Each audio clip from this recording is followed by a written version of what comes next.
আসসালামু আলাইকুম। মানুষের যখন গরুর যদি মুরব্বী মরি যায় তা গরুর সুন্দর নষ্ট হয়ে যায়, এটা কিন্তু হাসা কথা।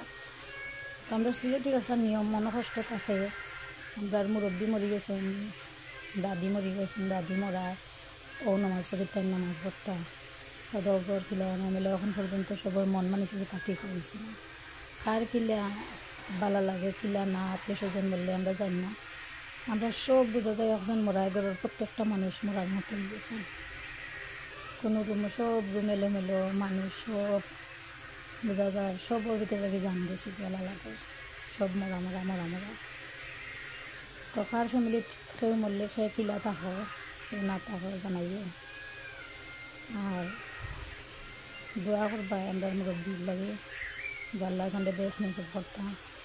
আমরা সব ছোটো বড়ো সব বহুত কষ্টে দিন যার মরার বেশি দিন হয়েছে না, অনতান্য মাছ পড়তাম।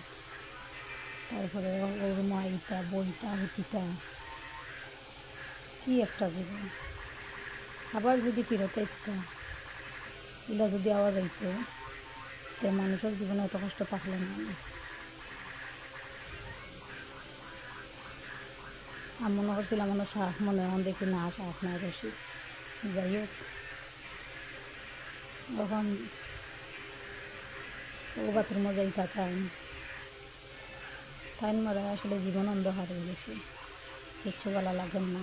সেগুলো রিপোজ করতাম, টাইমকে লগে বলে রিপোজ করতে রাখতাম। এখন তো জীবন কি লাগে লেগে গেছে।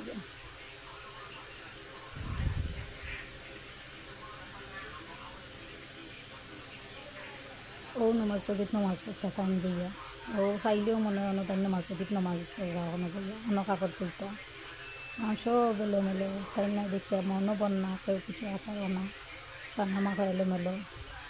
সবে দোয়া করবা আমরা দাদির লাগি যে আল্লাহ তাদের বেশ নিষেধ করতাম।